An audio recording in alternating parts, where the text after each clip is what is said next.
안녕하십니까. 시청자 여러분과 함께 지식과 정보를 공유하는 에폭스의 천재들의 TV입니다.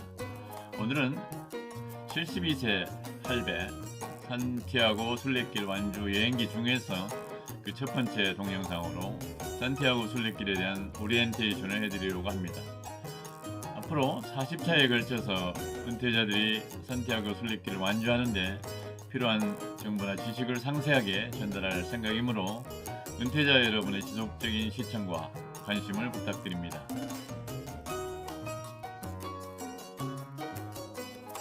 제 생애의 버킷리스트의 하나였던 산티아고 순례길 중에서 프랑스길을 트레킹하려고 여행 계획을 세워 아내와 함께 배낭여행을 떠났습니다. 지난 9월 24일부터 10월 28일까지 산티아고 순례길 프랑스길 약 800km를 35일 동안 트레킹한 경험과 관련하여 오늘은 그 오리엔테이션을 하려고 합니다. 여기서 산티아고라는 말은 예수님의 12제자 중에 한 사람인 데야고보의 스페인식 이름이라고 합니다. 두 번째, 산티아고 순례길을 거는 목적을 살펴보겠습니다. 산티아고 순례길의 최초 출발지는 프랑스 생장이라고 말씀드렸는데, 그곳에는 순례자들에게 소위 여권이라고 불려지는 크레덴셜을 유료로 교부하고 있는 순례자 사무실이 있습니다. 여기서 순례자들을 대상으로 순례 목적을 설명을 하고 있는데, 다음 5가지 목적을 열거하며 부단 목적 하나만 고르라고 합니다.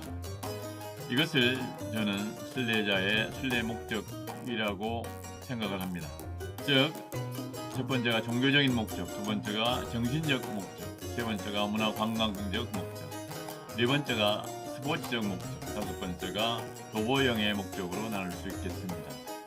제가 현지에서 느낀 바로는 산티아고 순례길은 기독교 신도들의 신앙을 돈독하게 하려는 차원에서 권장되었다고 생각되지만, 그러한 종교적 목적이 아닌 다른 목적으로 순례길을 걷는 사람도 꽤 많다는 사실을 알게 됐습니다.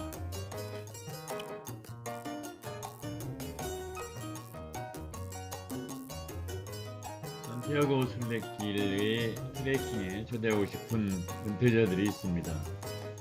먼저 가진 것이라고는 시간뿐이라 매우 한가한 은퇴자들. 두 번째는 취미가 걷기이지만 해외 배낭여행 기회가 없었던 은퇴자들.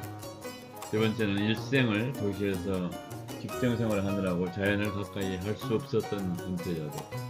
네 번째는 인생의 후반기를 맞아 담대한 용기가 필요한 은퇴자. 다섯 번째, 인생의 이모작을 구상 중인 은퇴자.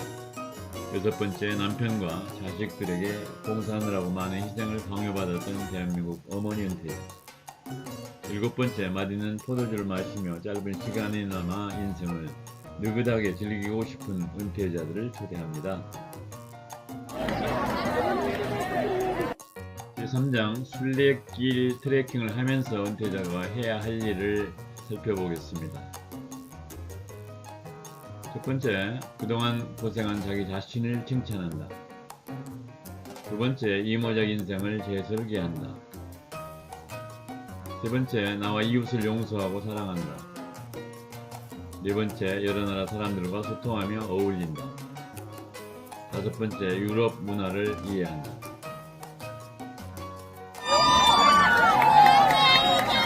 제4장 산티아고 순례길 루트입니다.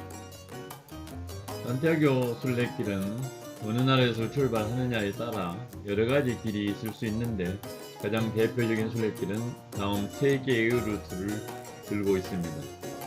도면을 한번 보시겠습니다. 도면에서 1번 출발지가 있습니다. 824km. 스페인의 북부 해안선을 따라서 걷는 길이 되겠습니다. 2번 루트 출발지는 포르투갈 리스본에서 출발해서 스페인의 산티아고 콤포스텔라까지 가는 길입니다. 3번 루트 출발지는 프랑스 생장에서 출발해서 콤포스텔라까지 800km가 되겠습니다. 저는 순례자의 70% 이상이 걷는다는 프랑스 순례길을 선택하였습니다. 이 순례길은 비교적 평탄하고 매우 아름다울 뿐만 아니라 스페인의 중세시대의 종교, 문화, 예술을 감상할 수 있었습니다. 프랑스 순례길은 하루에 25km씩 걸어서 33일 동안 약 800km를 걷는 코스로 정형화되어 있습니다. 그런 은퇴자 여러분께서는 스스로 건강이나 능력을 감안해서 35일 이상으로 늘려서 쉬엄쉬엄 트레킹할 수도 있습니다. 지금 나와 있는 도면은 카미노 데 산티아고 프랑스 길입니다. 오른쪽에 프랑스 댕장에서 출발을 해서 팜플로나, 그 다음에 부르고스, 레온, 그 다음에 사리아를 거쳐서 산티아고 데 콤포스텔라까지 가는 코스가 나와 있습니다. 이 길을 33일 동안 걷게 되는 것입니다. 길을 트레킹하는 5가지 유형을 말씀드립니다. 첫 번째, 돌쇠형입니다. 32일 이하 기간 동안 800km를 완주하는 형태입니다. 두 번째는 완주형입니다. 33일 동안 800km를 완주하는 경우입니다. 이것은 제가 경험한 유형입니다. 세 번째는 널뛰기형입니다. 특정 코스를 버스나 택시로 건너 뛰면서 최종 목적지까지 걷는 유형입니다. 네 번째는 100km 단축형입니다. 33일 코스를 완주하는 것이 아니라 최종 목적지 110km 전방인 사리아에서 출발하는 유형입니다. 이건 여행사에서 관광상품으로 나와 있는 것입니다. 다섯 번째로는 특정 코스 선택형입니다. 이것은 유럽 직장인들이 선호하는 유형이라고 말할 수 있습니다. 7장 은퇴자의 순례길 트레킹에 적합한 계절입니다. 초록빛 자연을 좋아하면 봄에, 황금빛이나 갈색 자연을 좋아하면 가을을 선택해야 합니다. 여름과 겨울은 방학을 맞는 대학생 순례객들이 많아서 숙소를 찾기가 어려울 뿐만 아니라 여름에는 너무 덥고 겨울은 너무 추워서 위험하므로 은퇴자는 피하는 것이 좋을 것 같습니다.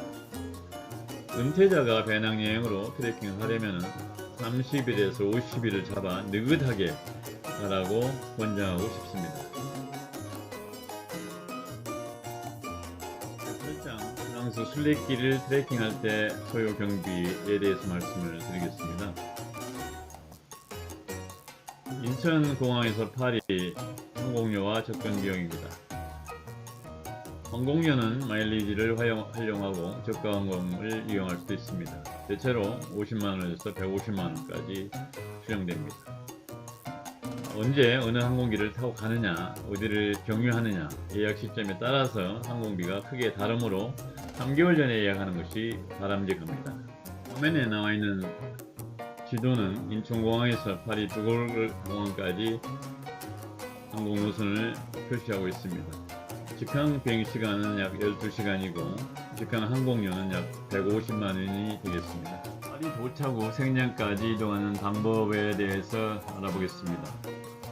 먼저 파리 드골공항에서 순례길 출발지인 프랑스 생장까지 가는 방법은 어떤 교통수단을 선택하느냐에 따라서 비용과 운행시간의 차이가 많습니다. 먼저 기차를 갈아타며 파리에서 바이온, 바이온에서 환승을 해서 생장으로 가는 방법이 있습니다. 두 번째, 버스로 파리에서 바이온, 바이온에서 생장으로 가는 버스를 갈아타는 방법이 있습니다.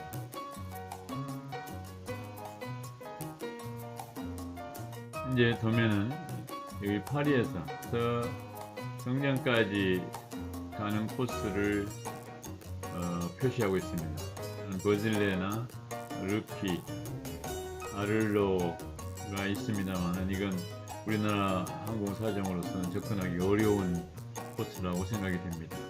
세 번째, 생장에서 콤포스텔라까지 완주할 때 경비 추계입니다. 첫 번째, 숙박료입니다. 사립 알베르게를 기준으로 했을 때 1일 12유로에서 15유로 정도입니다. 다음은 식사비입니다. 아침 6유로, 점심, 저녁 각각 12유로, 1일 30유로 정도 소개합니다. 세 번째 간식비는 1일 5유로 정도. 네 번째 잡비는 입장료, 물품 구입 등 해서 1일 5유로 정도입니다. 따라서 합계 1일 52유로 그래서 33일 하면은 1716유로 정도가 나옵니다. 이것을 원화로 환산하면 2,402,400원이 되고 이것은 33일 생활비가 되겠습니다. 부부가 동행할 때 경비는 약 480만원 정도가 되겠습니다. 순례길 예산을 1인당 150만원 그래서 200만원으로 산출하는 유튜버들도 있지만 그 기준은 시리발베르게를 이용한다는 전제하에 추산된 경비라는 점에 유의해야 됩니다. 은퇴자들은 비교적 경제적, 시간적 여유가 있으므로 총 300만원 정도의 예산으로 다소 느긋하게 순례길을 걷는 방법을 모색하는 것이 좋다고 생각을 합니다.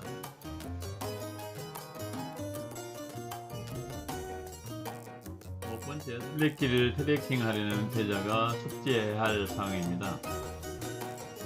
먼저 유튜브로 배낭여행법을 공부해야 됩니다. 휴대폰에서 항공기 예약 방법이라든가 숙소 예약 방법, 세 번째 구글 지도로 목적지를 찾아가는 방법, 네 번째 구글 번역기 사용법, 다섯 번째 대금 결제 방법 등에 대한 유튜브 동영상을 찾아서 공부해야 합니다. 책이나 문서로 공부하기입니다. 서점에서 검색창에 산티아고 순례길을 입력해서 나오는 책, 가이드북이나 여행기가 되겠습니다만 나오는 책을 두세 권 사서 읽을 것. 다음은 유튜브 창에 산티아고 순례길을 쳐서 조회수가 가장 많은 동영상을 감상해서 감을 잡아야 합니다. 순례길 숙소 선택의 노하우입니다.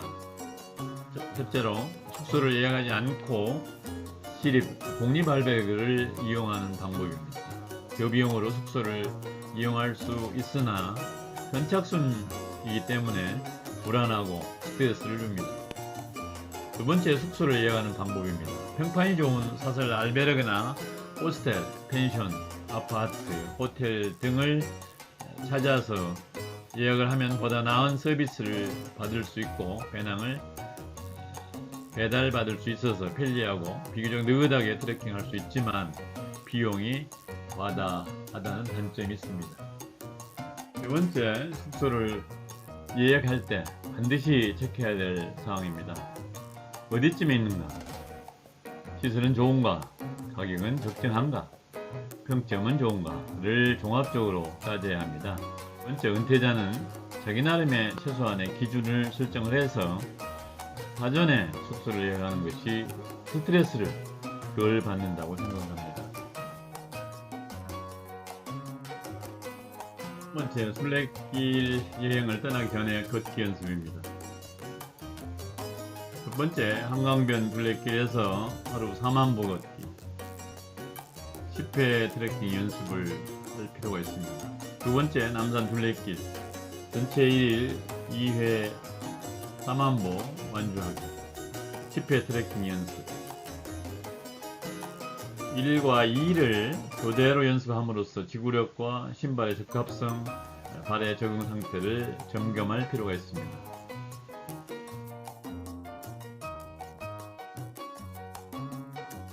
끝으로 산티아고 완주 동영상 시리즈를 예고해 드리겠습니다. 제2편 서울에서 파리 공항으로 가서 생장까지 버스로 이동하기, 또 출발지 생장에서 챙겨야 될 일들을 살펴보겠습니다.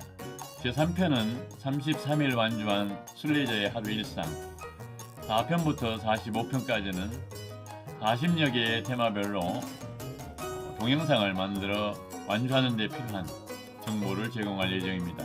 오늘은 여기까지입니다. 감사합니다.